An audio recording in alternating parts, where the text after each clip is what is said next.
Good deal. Hey, it's Trey Briggs with Obsidian Wisdom. It's always a good time to be together. I'm thankful for this Thursday and our retirement rating this Thursday. Today, we'll focus on naturally the elephant in the room.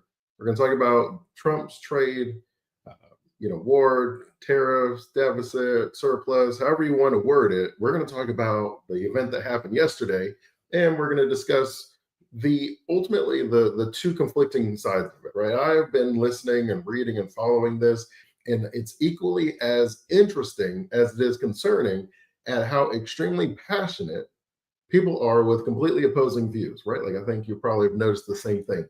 So where do we land on this, right? Ultimately, and like most things, you're going to find it depends on your position. I always discuss the idea of economics is everything is going to benefit someone, and everything is going to be at a detriment, going to cost someone, and that there is always a cost to be paid, right? So we're going to discuss who's paying the cost, who benefits, what it's going to ultimately do in your position as a retiree or a business owner. And why that ultimately matters because you have to have the right information to be able to make the right decisions.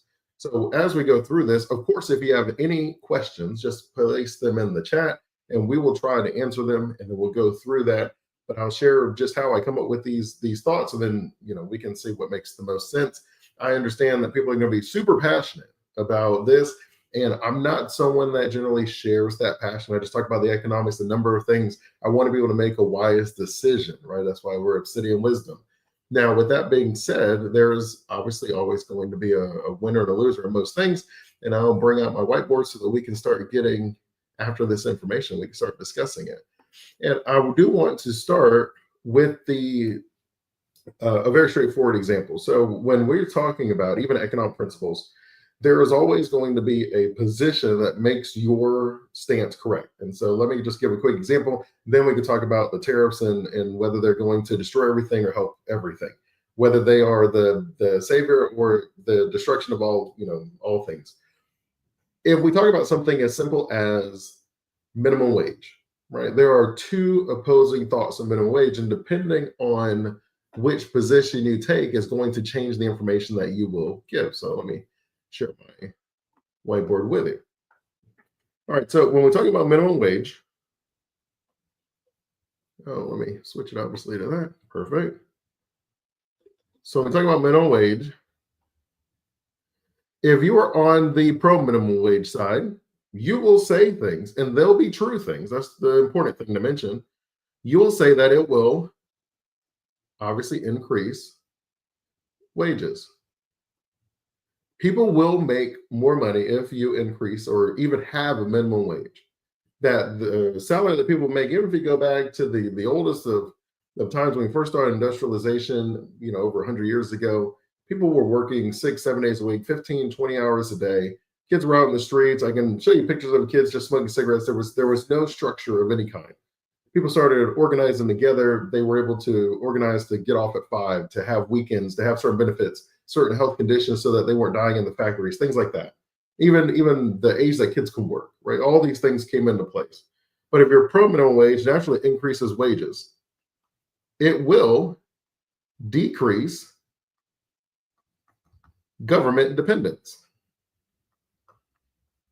As in, people are often surprised by the idea that there are a considerable number of people who have jobs, have multiple jobs in some cases, and they still qualify for a bunch of government programs because they don't make that much. And so there are people who are making a lower minimum wage that if you raise, I think the federal number is $7.25. You raise minimum wage, then people will be able to, they'll make more than whatever the no amount is that allows someone to be on food stamps and Section 8 housing, different programs. So that would decrease government dependence. Of course, it will, and these are all statistically proven. It increases the quality of the healthcare because I can afford better healthcare. I can do these things, right? So all of these things that trickles down to the kids and the schools and the neighborhoods and affording your own housing. These are all pros statistically proven of minimum wage, but there are also cons. So what are the cons of minimum wage? Of course, one of the cons is it does increase unemployment. You'd be like, wait a minute, Dre, you just said all the benefits. I know, right? I just said all the benefits. So how in the world could it increase unemployment? Well, I'm glad you asked. So here on the side, I'll give you the quick and dirty of supply and demand. Right? So we have demand on this side, we have supply on this side. This is market equilibrium. Let's say that it was $10 an hour. So you have your prices here. That looks like a weird R. So I'm going to go ahead and I'm going to at least try to clean my weird R up so that way we're not confused. So you know that that is supposed to be AP. So that's prices. This is quantity, the number of people working. So at $10 an hour, let's say we have 100 people, just to make math easy for us. 100 people who want to work at that. Right? Cool, cool. If you have a minimum wage, which creates a price floor, I know it feels weird to say price floor, and it's actually above the number, but it's a floor because you can't go below it. So if everyone who wants a job would have a job at $10 an hour, if you end up creating a $15 an hour floor, you end up creating a surplus. You're like, Dre, what do you mean? This is the demand. This is the number of businesses are willing to hire at $15 an hour. This is the supply. This is the number of people who want a job at $15 an hour. I'm only going to hire, let's say 90 people, but 120 people are willing to take the job at that. So it creates a surplus. There's 30 more people who would like a job that don't get a job at the $15 an hour, right? So that's how that would work. It does create a surplus of people. If you were charging a lower amount, some of these people would refuse to work at $10 an hour, so they would leave the market.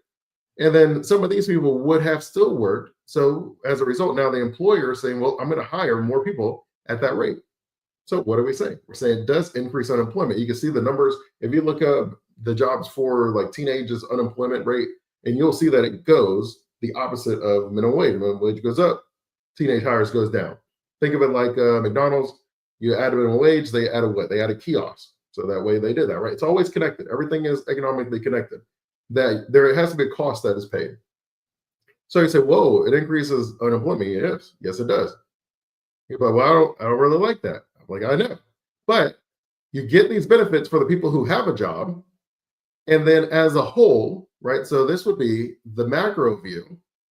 The macro view is like, hey, how does it affect the majority people? The micro view is, hey, how does it affect the individuals that it benefits? So we're going to have this conversation about tariffs today. We're going to have that type of discussion. We're going to have the macro and the micro view. And then you decide, all right, based off of that, where they're going to say, this is who will benefit, this is who it will cost, because that is how most things are. It's both are true. That I can argue for minimum wage because I say, hey, it's going to decrease the amount of money the government spends. It's going to increase the quality of life people have. Both are true. But it's also going to decrease the number of people who have jobs. Also true. And then it's going to end up causing some companies to not be able to afford the work. So it increases, it's supposed to be an I. All right, so increases cost of the product. Why? Because I'm paying people more. So I have to pass that cost off. So where do I pass that cost? I pass it off on my product. And you can say it makes some businesses less competitive. That if I'm competing with someone that maybe already was going to pay people more, or a country that doesn't have to do that, right? All these are things. So these are all going to be the conversation you would have. So let's start talking then today about tariffs, and we're going to go through and we'll discuss how it impacts your overall retirement plan, how it impacts you as a business owner, and we'll go through even some of the pros and cons of that as well. And you will find that both are true, at least can be true.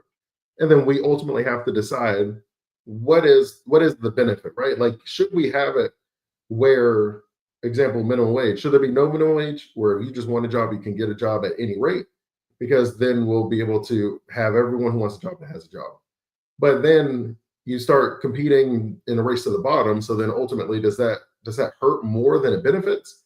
And so normally we end up trying to find somewhere in that happy middle. And back in the day, they used to tie it to half of what manufacturing wages were. So if manufacturing wages were $10 an hour, minimum wage was $5 an hour. So it was half of it. It has not been that in a while where they haven't kept up with it. I think it's like a third of it now. So I believe the average manufacturing wage is like $21 an hour. And then the average minimum wage federally is $7 an hour. So it's not really half of it. But some states have started increasing it, right? Does that make sense? Hopefully that makes sense for you. Of course, as we go through this, ask the questions. We'll make sure we spend some time going back to it. So let's have the conversation. Now that you understand what we're talking about, let's have the conversation of why people are so passionate about why tariffs is going to make everything rainbows and skittles and the world is going to be great, and why some say tariffs is going to be like a nuclear bomb in the economic scenario where it's going to destroy everything and rain down on us. So, of course, let's give what I think is beneficial. And probably the first place to start is obviously if you're President Trump, what is he saying? He's saying, well, there's a trade deficit. Countries are taking advantage of us, right? And he would say national security. He would say if everything is being built in another country, that makes us dependent on them. And if we're dependent on other countries, that gives them influence over decisions that we make. So he would say, I believe that we need to be as independent as we possibly can. Right. So that would be the second point of view, right? So you would say national security. Third, he would say he wants to build in America. He would say, hey, if you look at manufacturing in the United States has gone down a lot from globalism. And I'm not sure that all of it is a straight, one-to-one beneficial, best, place wins kind of a vibe. He would say, look, I think that this is basically hollowing out the middle class. That's like a favorite little catchphrase. I would just say hurt middle class. Hollowing out just is not something that I would say. So I would just say hurts middle class. So when he's talking about tariffs, so we'll say he's pro-tariff. This is what he would say. He'd say, hey, there's a trade deficit, I'm trying to fix it. He would say national security, we're dependent on countries and places in the world that don't like us. And he would say, I want to build in America, the manufacturing plants are closing and people are losing jobs. And he would say it's hurting the overall middle class. And so he would list these off as his reasons. He would say we're being taken advantage of, too dependent on other countries, manufacturing disappearing. And then he would probably say things like an unfair practice, right? But like they're being really unfair. Like if you look at some of this stuff and some of these regulations, some of this red tape, he would say, hey, these are unfair regulations. Right, so these are all things that Trump would say, and then we can go through each of them, right? I don't think that we're not surprised, right? There is a trade deficit. I do think that from a national security, I think we've all generally agreed that if you are dependent, if you're tied globally, then we're all more or less dependent on each other. He wants to build back in America, so we can discuss that as well, hurting the middle class, unfair regulations. Now, if you are on the no tariffs, the way that they would position these arguments, of course, would be, hey, wait a minute, it's going to raise costs. And they'll be like, look, out of all the pros that he mentioned, he didn't mention anything about lowering costs. He didn't talk about the cost at all, as a matter of fact, right? They said he was talking about national security, he was talking about dependency, he was talking about leveling the playing field, but he did not talk about the cost of those items. Who is paying for these higher tariffs?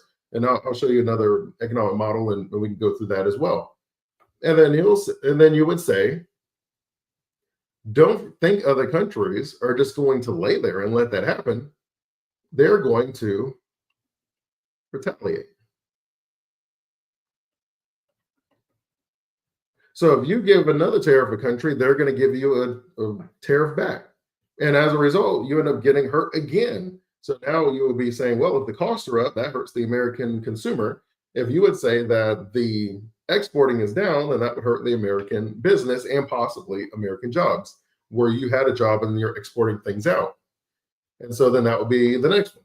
So you would say, well, hurt exports. That did not look good. All right. So then you would say, hey, it hurts exports. Right. So to say, hey, look, this is going to impact our exports very negatively. And the last one, well, probably the last two, they would say, is we have an integrated supply chain. So they would say, look, whether you like them or not, because we have all these free trade agreements, there are American factories that have a factory in Canada and a factory in Mexico, and they go back and forth, sending the cars back and forth as they go through the assembly process. And they can pass customs over and over again on their way to being made in America. And so that's what people ultimately say. They say, hey, look, you're going to end up with multiple tariffs hitting a car that might actually be an American made car. It's just assembled in multiple countries. And the example that they would probably give is they would say, hey, look, if you have a tariff on steel, well, that's in the automobiles. But then you have an automobile tariff, and that's the automobile. And then maybe you have a tariff on the tires or the chips and different things. So how many of these tariffs are hitting my assembly line along the way to increase possibly my prices that I may have to or may not have to pass along? Right. So that would be if you are on the pros or the cons, right? If in the comments, let me know if I missed one. I think high level, these are the points that we've all seen, right? So these are the ones that I've heard people discuss. All right. So what this ultimately means, and then I'll come back to that, is let's talk about an example of tariffs that we often use and how it is something that they're like, hey, look, this worked, right? This worked. So let's go through it. So one of the pro examples of tariffs is, of course, the one we'll go back to, is the one that we use to protect. Actually, I'll leave it here and I'll just talk about it. So one of the examples that we use is we said, hey, what about the electric car industry, right? So you have Tesla, a $1 trillion company, and that has largely been protected because of tariffs that I think Trump had added in 2000 in his first term, and then Biden had expanded in his term, and so now it's like 100%. And as a result, we now have an automobile industry where we have electric cars made in the United States, and that's true. So we can say that helped. Right. So let me change my color. So in that example, we can say, hey, that helped with the trade deficit. It's being built in America. I don't know if you looked it up. Tesla is maybe like 80%. That's what the numbers say. Obviously, I'm not in the factory, but the numbers say that about 80% of the Tesla car is like built in the United States. And so you check off the build in America, and then that's about 150,000 jobs, I think, is in a Tesla plant.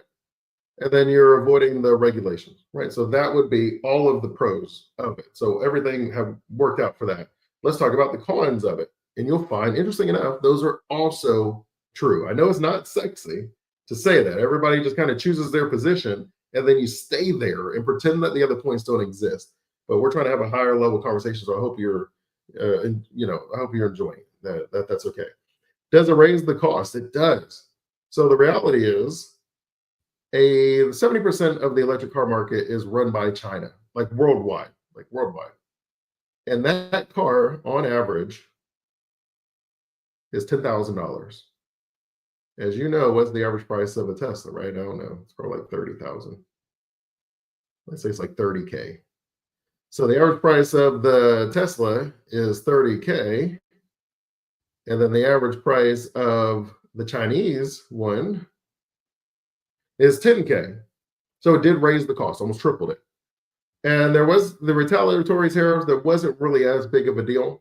And then it says it hurts exports. You're seeing that a little bit, where I just mentioned 70% of them. So we're not worried about that. Integrated supply chain, not that one as well. One of the issues that we're going to basically focus on in this one is just the raising of the cost. So because the car is that, how big would you say the electric car industry is in the United States? How big would you say it is? We say it's big, we say it's small.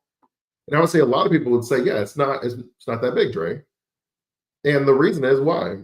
Because a lot of people will say, well, If I get an electric car, it was because I was trying to save on gas.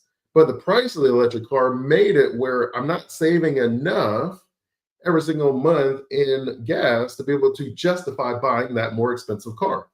True or false, right? I know that's why I don't have one, because for me, most things come down to the numbers, right? So that's what most people would say. Okay, so interesting enough, what percentage of the U.S. market would you say owns like an electric car, right, or something like that?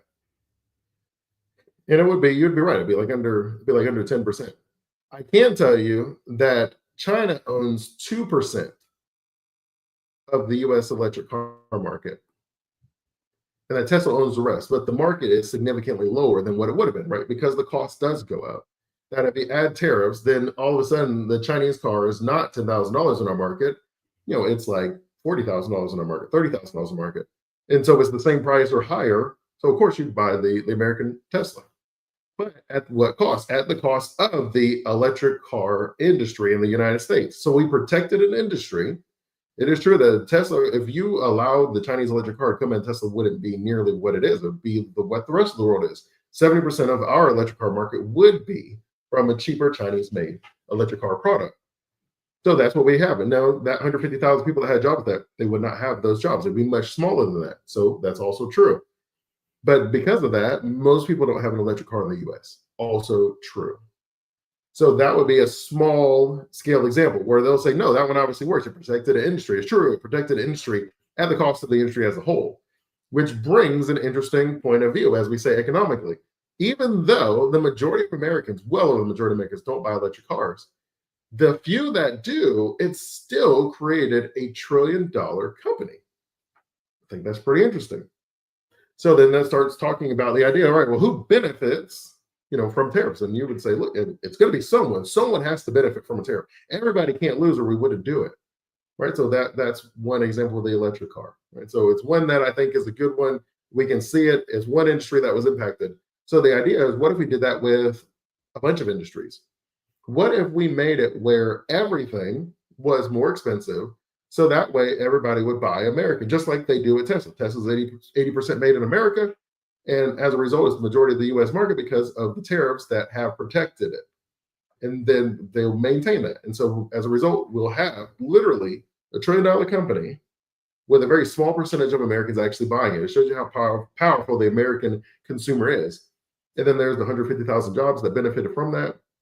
But it is a cost that there would be a lot more people who would have a Tesla car. So this is the discussion.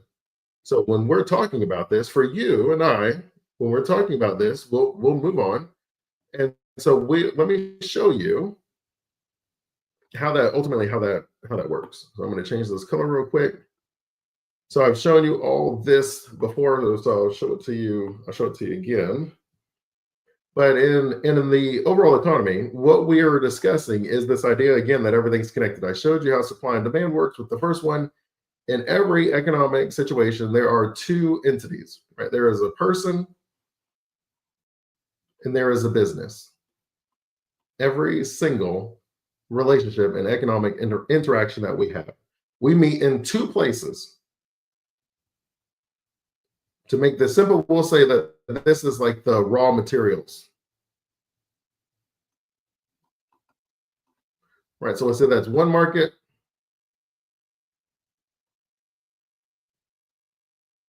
And then we'll say the finished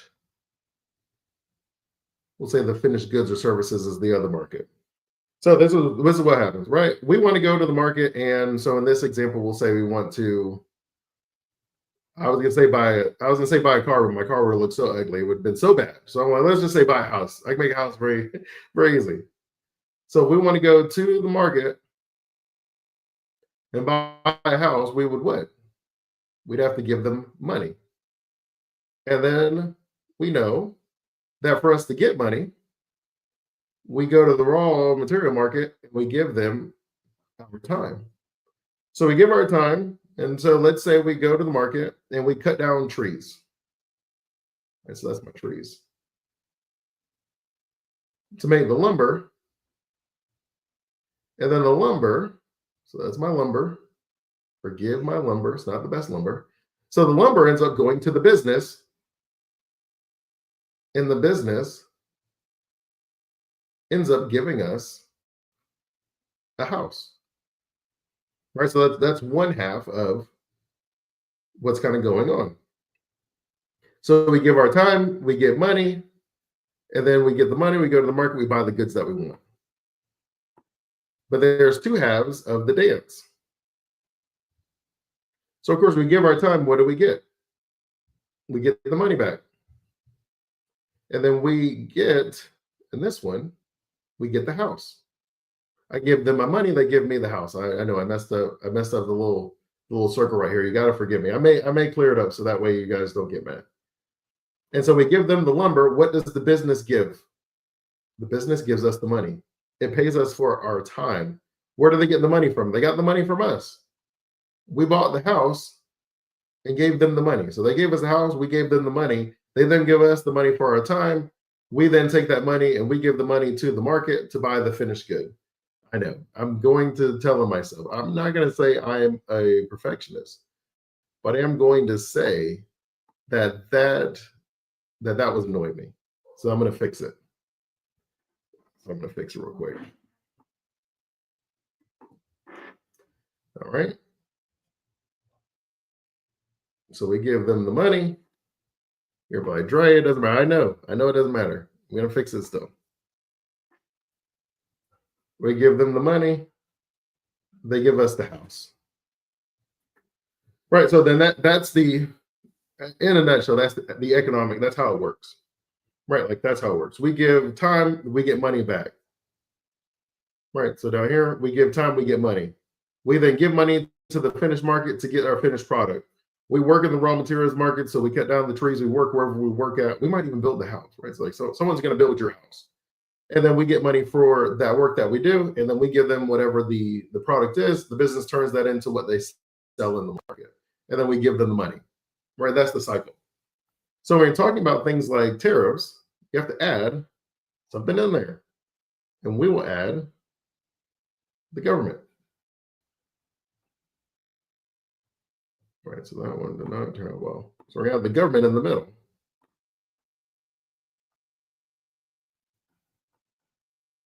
So if you add a tariff, it's basically going to be right here.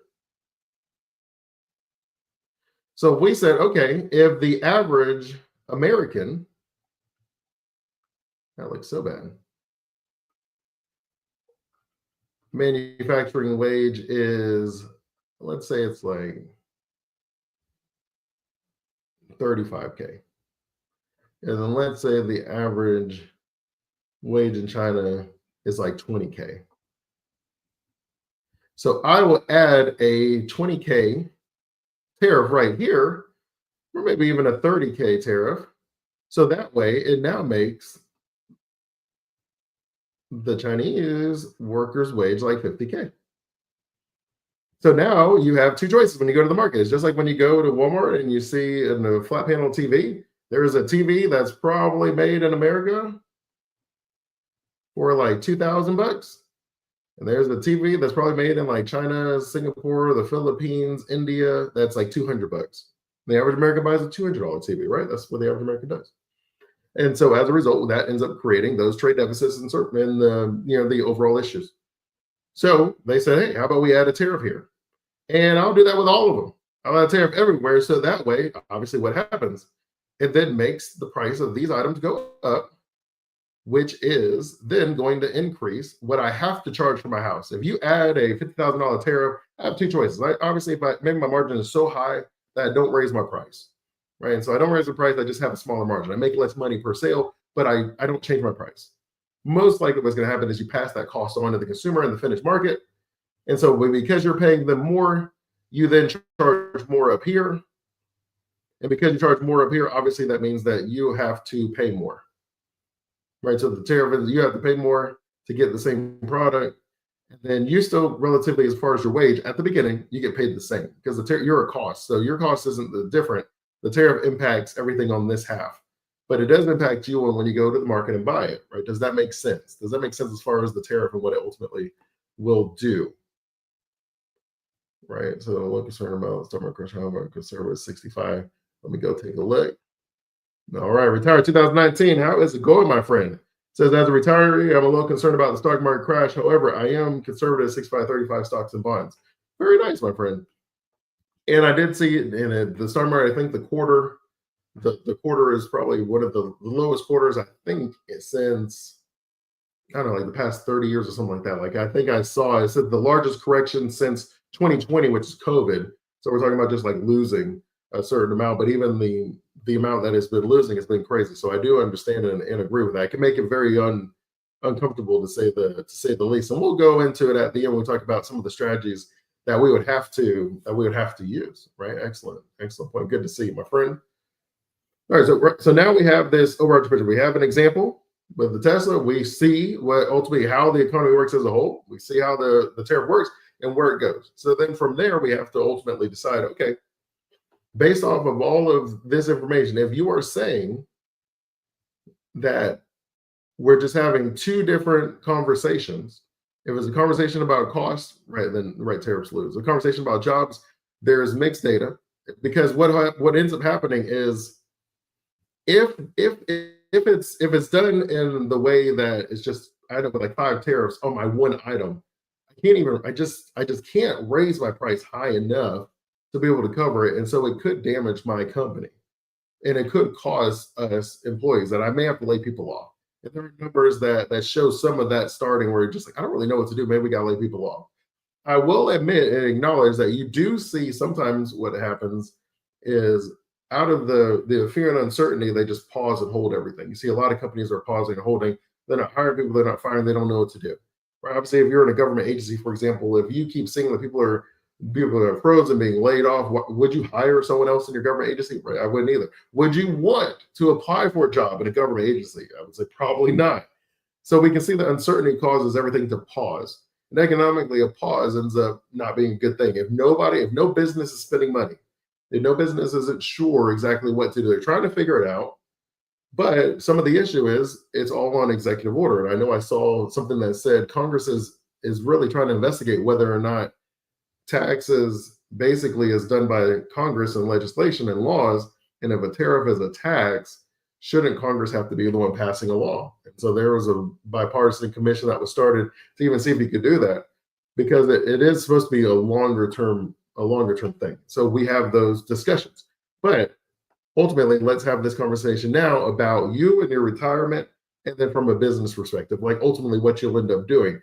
Because I'm not here to convince you whether or not which of these that you think is most important. I'm here to sound the alarm that both of these are happening.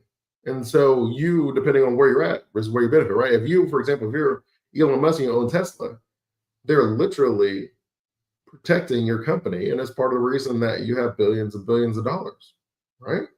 But if you were looking from a macro perspective from the consumer and you thought, hey, electric cars would be good for everyone, then you might say, wouldn't having it where it mathematically makes sense, where the car price is low enough that I actually make sense, where I'm saving enough money on gas to be able to purchase it, right? Both are true. And so then it becomes, all right, well, then what is my priority? What matters to me most?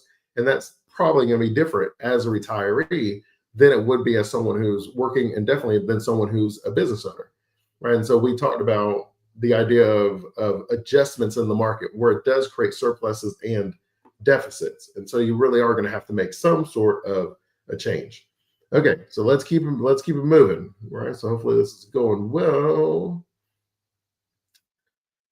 If you are a business owner, let me give you, based off of this, right? As a business owner, let's talk about what you would need to adjust.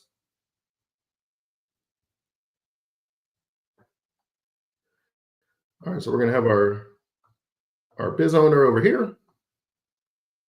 We're going to have our retiree over here, right? Because we just talked about it. Everything is going to have a benefit and a cost. Helps someone, hurts someone, always.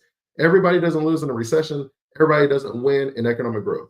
There are companies that are going to make more money than they've ever made in the recession, i.e., think back to COVID. If you were in healthcare, right? Obviously, COVID was very nice to you. If you were in movie theaters, COVID destroyed you, right? Both happened, same event, different situations.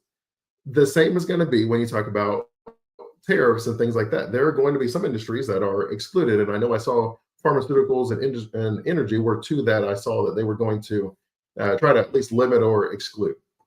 Right. So then those would be the two. But so as a business owner, the reality is you have to, number one is you really do have to check your supply chain. Just where is your stuff being made? Because if you're a Walmart, for example, you and I know most of the things in Walmart is not made in the US. So you have to figure out on a variety of your products how that impacts your costs. Then you have the same conversation that everyone economically would have. Do I raise my prices so that I maintain the same margin, which means I have the same profits? Or do I keep my prices flat, but then I decrease my margin? I don't make as much money for each sale. I don't change my price, my cost went up, but I keep the same amount per sale. Right. So you have to check your supply chain. You have to see whether or not you have to, what Trump is hoping, right, is that it becomes so economically impossible that you have to change your supply chain to manufacture in the United States. Right? Because if I'm receiving 2, 3, 4 tariffs on my automobile, I might have to close my plant down in Mexico. I might have to close my plant down in Canada. I might have to only use and divert my resources to my plant in the United States. But then, of course, if you divert to the plant in the United States, that's going to increase your cost. The American worker is a little bit more expensive than some of the other workers that are currently working on the supply line. And then you decide whether that makes ultimately the most sense. Now, as a result, as we mentioned, that does mean if you are domestic or a US business, you will probably, or at least may, if they keep it, right? That's really the question. How long is this going to be in place? You may get a boost, right? So as a business, if you think about it, think of it like a mom and pop shop. A lot, right? There's always been the examples of Walmart closing down a lot of small local businesses. Why is that? Because Walmart has the systems in place to be able to demand lower prices, to be able to have the economies of scale so they can offer a much lower price product much more efficiently and quickly than a small mom and pop shop. So as a result, a lot of small mom and pop shops can't compete and they end up closing. So if you were a US business that was struggling to compete in the global supply chain market, then you may find yourself getting a boost. That if the cost of other things goes up, just like a mom and pop shop competing with Walmart and all the stuff in Walmart went up, then you may be able to maintain and stay in business. So you may see some small US business boost. And we have like buy local and different things like that. We talk about things like that on a regular basis. And that's kind of the idea is like, yeah, we know you're going to pay a little bit more for local, but you should support your local economy. Now, this naturally could impact our international markets. So there's two ways that this could impact us, right? So one is everything works perfectly. Their backs up against the wall. The US consumer is very valuable. We spend a lot of money.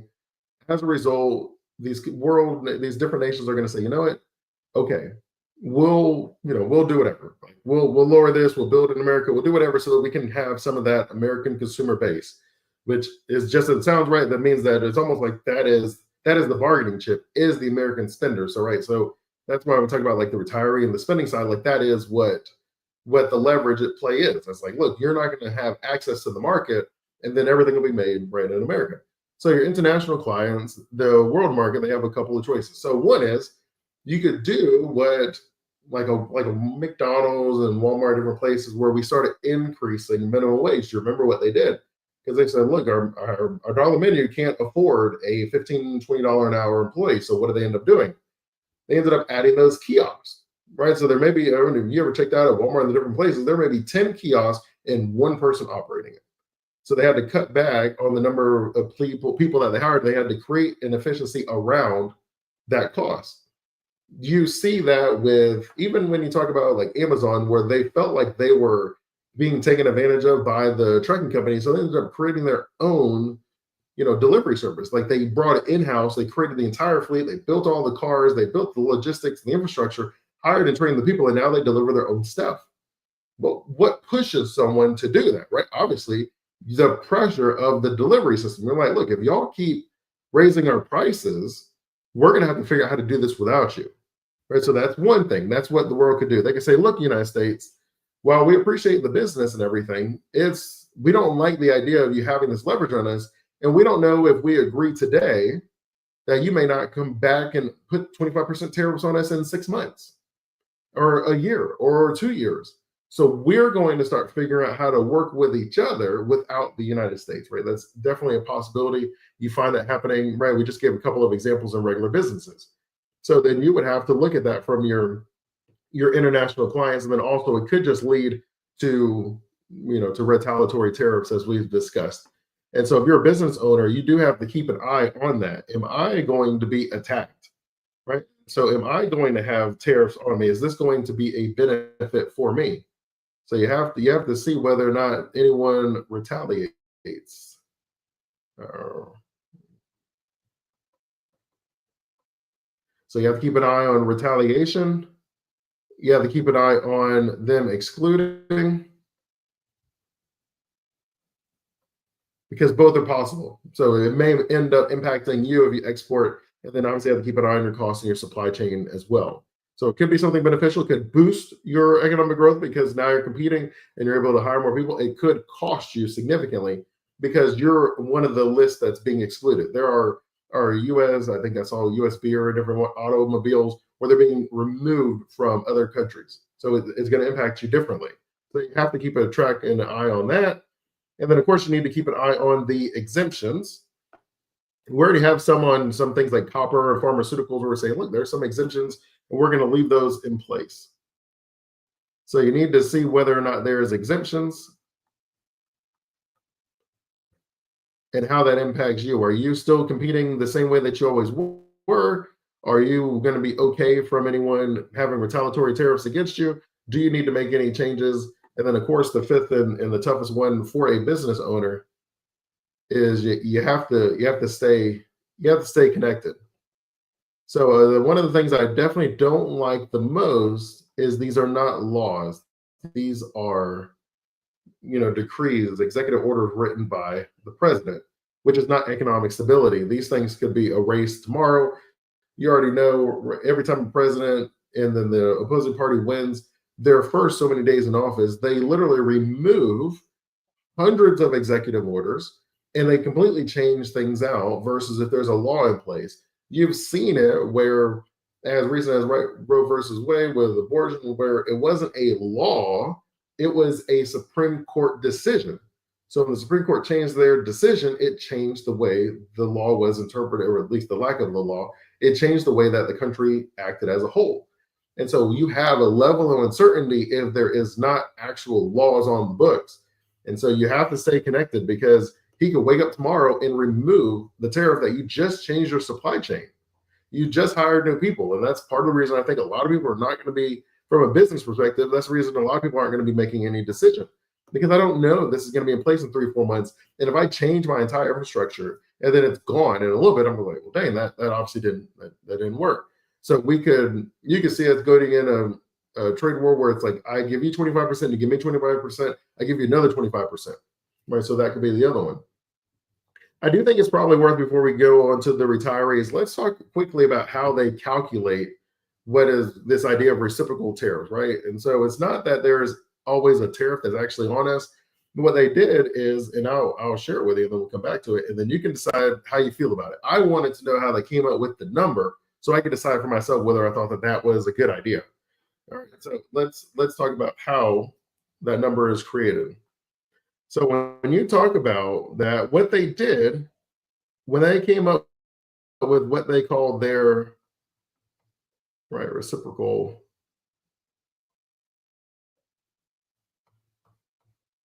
tariff, like it's going a little slower. What they did is they took your deficit, so your trade deficit, and they divided it by your, I think it was your annual surplus. Yeah. So they took the deficit, your overall trade deficit, and they divided it by your trade surplus. So I'll give you the number, right? So when we're talking about China, because that one's always in the news. So China currently, with them, we have a trade deficit. Let me actually remove that. Okay, that did not work. All right, there we go. Let me remove that. All right. So we move on. Apparently, I missed that one. Okay, now we're good. All right. So in China, we currently have a deficit of 295. They have a trade surplus. So annually, so the United States imported 439.9 billion, which equals about 67%, which is what the United States said was the reciprocal tariff. So in the United States mind, what they're basically saying is, all right, look, we have a trade deficit with you, don't we? That must mean something unfair is going on. And so then they'll say, all right, based on the deficit that we have, and then what it is for this year, you have a surplus of this amount. And then we'll say, all right, well, based on that, there's a 67% difference. That doesn't sound fair to me. So that must mean that you're manipulating the market in some way by 67%. Now, this number doesn't end up really, I mean, it's obviously you can see that's a lot of assumptions baked into that. And then the number ends up being thrown off because I know that there are some countries, right? Let's say you have a trade deficit, which is a very poor country, so you just don't buy anything US. That's why if you look at Apple, they're not in every country because everybody can't afford an iPhone, but you can find an Android in every country because of just the cost matrix of it, right? It's not that Apple's being excluded, it's the cost of it. Well, there are some poor countries that the US does take stuff from, and we don't really export anything to them. And so I think one of them is like Lithuania. It's a very small country. I forget the name of it. What was it? I think it was it was like a 50%. Yeah, it was like Lesotho. So it's a country in which the United States has a $234 million trade deficit, right? And it's nowhere near the 295 billion for China, but 234 million. And they have a 50% reciprocal tariff. So it would be one of those things that we basically, it's a lot of assumptions that would go into that. And I would say that's probably not a sound way to calculate it. So as a business owner, this is what I would end up doing. This is how it would impact me. I need to check my supply chain. I need to see whether I'm paying multiple tariffs and whether I need to actually make some significant changes to the way I get my stuff here. I was looking, and there was an executive for Major League Baseball. He was talking about things like the little bobbleheads that they sell in the store. He's like, those aren't made in the U.S. So they're going to have a tariff on it. It may end up changing the price. He was just talking about things like that. And then, of course, it could boost your U.S. business. If your competitors are now gone, you could be like Tesla, where you are now a very successful U.S. company within the market. And it may not be a large market, but if you're thinking about it, how many people do you need to have a successful company? And you can have all the people hired in the U.S. and you can navigate very well through the economic times. But you also have to keep in mind of international clients. These are for our larger companies. If your company is international, then you could have reciprocal tariffs that you have to look out for, as well as the tariffs on the inside. If you adjust your supply chain, but you don't keep track of the reciprocal tariffs, or if your just stuff's outright banned, as we've seen already starting to happen in some. And then the exemptions. Are you in an industry where you're like, hey, it's 10% on everybody, but then you're like, oh, wait, there's exemption for pharmaceuticals. Okay, well, that changes my calculation for my pharmaceutical company. And then you got to stay connected because these are executive orders, so they can be changed literally tomorrow. That it's hard to make a plan off of that, but the plan nonetheless would need to be made. Now, for the retiree, of course, the first thing is, yeah, like you have to change.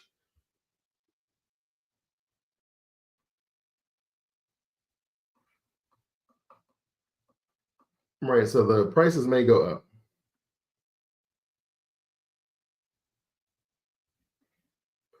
And you remember we talked about this, right? With this example that we went over, if you add a tariff, that's what the blue is. So the government adds a tariff that it does increase the cost of them getting the goods. And then they end up increasing that when they send the finished product, which means we have to pay more to get the product, right? So that's what the tariff ultimately do to change your buying behavior. And so they want you to be able to buy American made stuff. And then that's going to bring back American jobs and things like that. But that does mean ultimately the price of the items go up to balance it out. Now, economically as a whole, it could lead to higher wages. You'll notice that I did not actually mention anything as far as the tariffs impact on wages. The businesses ultimately will have to make that decision as people are struggling to buy the goods at a higher price. Now, you as a retiree, you don't quite have that opportunity to increase your wages in the market, say it does happen, which means that ultimately your decision then comes down to either investing more, getting a slightly higher return, so that way you have more money to afford what the higher cost will be.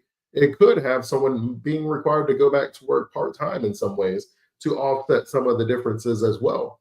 It might mean that I need to invest in some more of these asset classes that is going to generate me a higher return. Right? All of these things will have to come into consideration because the way, I mean, obviously the only way to change consumer buying is to change the benefit, and the benefit is the lower cost of items made from other countries versus made in America jobs in America. So it's going to increase some of the costs, just like we went over with the Tesla example. So that is the first thing that you have to consider.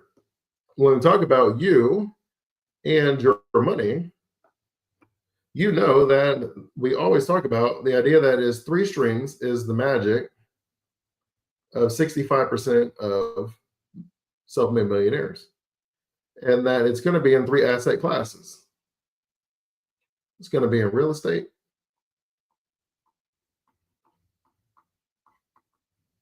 it's going to be in the stock market. I know the stock market is looking rough, so you're like, come on, Dre, you don't believe that. I do believe that. So, Dre, what are you doing? You're still investing? Yes, I'm still investing. But it doesn't mean that you have to. We're just talking about the three strings. And then your own personal business.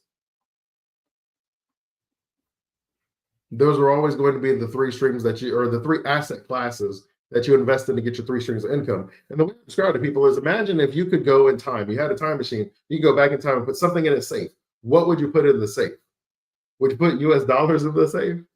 If you put US dollars in the safe, they won't be worth that as much, right? Like $1 million in 1920 it would be the equivalent of like $11 million today. So if you go back in time and put money in a safe, the money is worth a lot less. You've seen that with just the prices of gas and homes and everything going up. I'll never forget when I did that 90-year woman's birthday party with my photo booth company that I had, and they did the hey, what things cost when you were born game, and it was like college was $1,000 for a full 4-year degree, and house was $3,000. I think minimum wage was maybe like 20 cents, like those crazy numbers. And this person is alive; they were born in that. And I did that with my high school students where I was like, hey, y'all are what? Like seniors say, oh, born in like 2007. I'm like, hey, what do you think the price of eggs were then? Just having fun with them. And it was like $1.68. And eggs are like over $6 now. Even if you didn't have the bird flu, they would still be over $4. And so you can already see just in 2 decades the way that would work. So you have to kind of keep that in mind. Prices go up with inflation. And that it is true that if the prices are going up for the items, and that is going to be inflationary pressures. What are the numbers that back that up? The inflationary outlook, it's doubled. I think it's over like 6% now. And so that's the estimated, right? It just is what it is. Like that is the way that tariffs work. So it's going to increase price. We're not talking about whether you think it's worth it. We're just talking about what it is. And it does increase the prices. So if you can go back in time, if you can give someone deeds to a house, houses are what, like I don't know, like a $4,000 you can buy like a house or something. Maybe $5,000, so you could buy a whole bunch of houses. They'll be worth millions of dollars. You own whole neighborhoods, and so you say, okay, well, yeah, I will put real estate in there, and the person will be super happy, or your future self. You put stocks in there. The stock market, I think, if you put $1 in the 1920s and left that dollar alone, it'd be like $5,000. And I know in your mind, like that's $5,000. Just add a couple zeros. So instead of it being $1 equals 5,000. What if you put $10,000 in there? 2, 3, right? So 5,000, 1, 2, 3, 4. And so then that would be 50 million bucks, right? So that's the same ratio. $1 to 5,000. So then 10,000 will turn into 50 million if it's just left in the stock market. So you can see that that's totally a win. And then all these super duper amazing companies that you see, a lot of them are much older. So if you had a business idea, you're like, hey, you should start an AI company or however you want to tell your future you, that business is probably doing pretty well too. So you can see that you almost would have to. The prices are going to go up, then you really do have to lean into these three asset classes. Now, of course, you have to balance it out with your age when you need the money, risk, and liquidity. All that goes into calculating what that retirement income stream should look like. But it does not change the fact that you would have to consider investing in things that could could go up over time and has historically gone up over the long term. So you're going to have to make the adjustment on your income streams. All right, and then next, of course, as a retiree, we're trying to we're trying to make it where we have a better economy.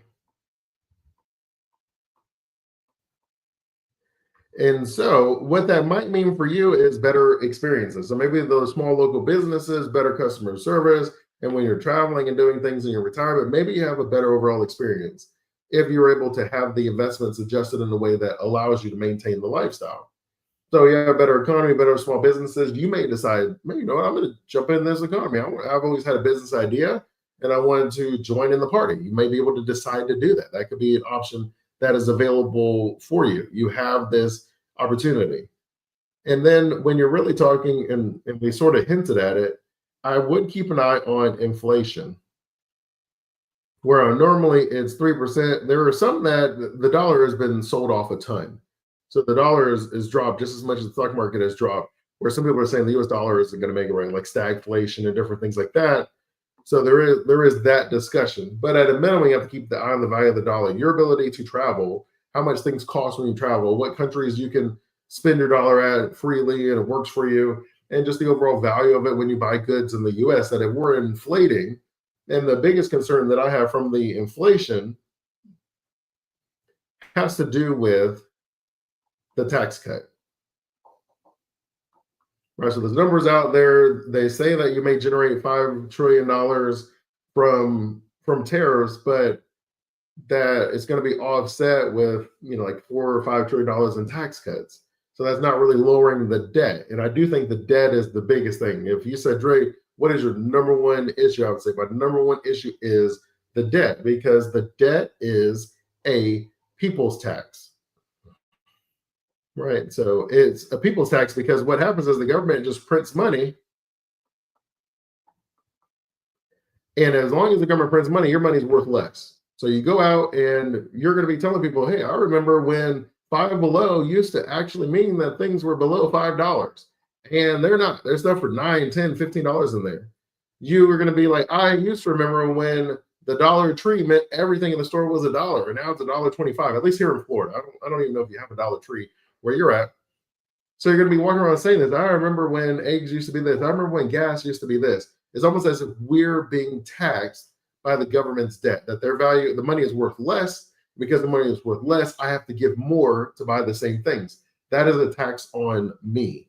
And so that has always been my number one issue. I'm not really big on the culture wars. I just don't think the government really should be in the business of choosing winners and losers. That I do believe the government should keep us safe, ensure that our money is worth something, allow us the ability to protect our property in the sense that I can go to courts and things like that. And then, I mean, for the most part, like, you just keep the economy in a way that allows people who are willing to put in the right steps to win, and the people who don't lose.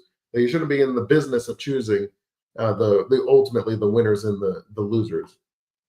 And so we do have to keep an eye on inflation. You do want to keep an eye on your experiences locally. And then, of course, the fourth one that was mentioned, and I don't know how much it impacts you as a retiree, but we do ultimately want to keep an eye on national security. So we would put that under overall safety. That's kind of where we would put that. So we'll say national safety. If so let's say the chips are manufactured in Taiwan, right? The majority of the new AI super chips are manufactured in Taiwan. If China plans on taking Taiwan, how does that impact the AI industry, where we have the 7 largest companies leading the AI revolution? Now, is it always going to be the way? I don't know. But we have the Apples, we have I believe we have the Microsoft. Meta was on the list as well. Who was some of the other 7? Oh, of course, NVIDIA. So there are these companies that are leading the AI revolution, but a lot of them are using those chips made overseas. So what does that do for the United States? Does it make us safer to bring everything in, and ultimately does a safer economy benefit you in your retirement? And it brings a little bit more certainty and things like that. And I would say yes, probably. And so you have to really have that discussion on that for your retirement plan. Ultimately, when it comes to the tariffs, the reality is we really don't know. That it's true that both of those situations are very likely. Right? It's very likely that if you don't cut the taxes, it would definitely reduce the deficit. It would increase national security, and there would be more businesses building in America because you're trying to avoid the tariffs. Everybody does what they're incentivized to do, and then it would definitely help the middle class to have those jobs. And then we're talking about unfair regulations. That one is a tougher one. There's a lot of reasons that the U.S. trade deficit exists, and it's not always that. Right? As you and I, when we travel, we know that there are certain countries when we go there that we can live like sultans because the U.S. dollar is worth so much more than the local currency. And that has nothing to do with any of the trade deficit or anything like that. The average person just cannot afford to buy U.S. made stuff there. And currently, with our current system, the average American can't afford to buy U.S. made stuff either. And so then the question becomes, will this increase wages? Because if it does increase wages, I'll change my last color because we don't have that one. If it does increase your wages, which would have to happen here, so the businesses, they end up paying you more, right? Because that's the idea. Trump is basically like, hey, I will remove the 30K tariff if you move the manufacturing in the US. So maybe it's only 20K more in the US to be made in the United States. So then that gives you that 20K more money. Obviously, that still means I have to cover that extra 20K of my cost. So you do pay more, but you have more. Right. So that's what he's hoping.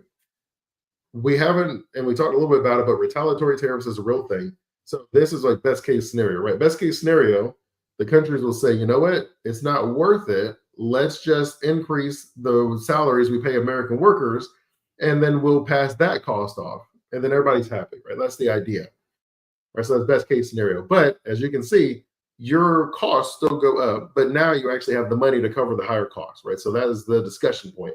Now you retiring, that you don't really get that benefit. So you're just sitting there with the higher costs as a retiree, and we have to come up with a way to ensure that you have enough to maintain your retirement lifestyle.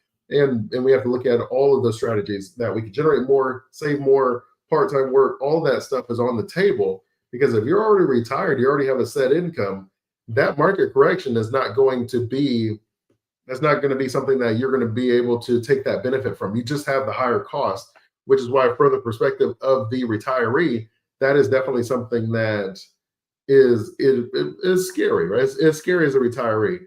As a consumer, we would say probably long term, medium term, there's going to be a benefit. I would say most estimates would say short term is going to be pretty rough because whether you're talking about the time of the retaliatory tariffs, whether you're talking about the increase of cost, that you don't get the increase of wages, whether you're talking about the fact that these businesses are holding and are just holding, they're not hiring anyone, they're not doing anything because they're not sure if these are going to stay in place. All of that creates the level of uncertainty that means that it's probably going to drag out for a while before you even know when the smoke clears. And so I would say it's going to be I would say it's going to be a rough 2025 just based off of that ultimate information. But it doesn't change what the ultimate strategy is. If I'm retired, I got to find a way to generate that extra income. As we mentioned, there's 3 asset classes that if I can go in a time machine, that I'll be very happy to open that safe up. And it's not money, right? Cash is not the asset class that you'd be happy to open a safe up in the future. You'd want it to be in real estate. You want it to be stocks. You want it to be a business deed or a business, maybe a business legal agreement where you own a business, or gold, things like that. It's got to be something that actually has historically gone up over time. And I know gold is on the rise a lot because a lot of people are leaving the dollar because they're like, this worst case scenario, all the other countries decide to work without the United States, right? That's worst case scenario. And so then we have higher costs, but we end up losing our leverage in the world. And a lot of people would say, look, like USA and all the other places, a lot of these places were designed for the US to maintain its influence more than anything else. It was never meant to be what they say it is on the surface, that it always was meant as a way to influence, bring money to other countries, influence election control and things like that, ensuring that countries just use the US dollar, for example, right? Because we're now the gold standard. So the main reason people use the dollar is because, we're like, hey, look, use the dollar to trade in oil and we'll be your friend. And having the United States as a friend has always been a really good benefit and enough of a tell.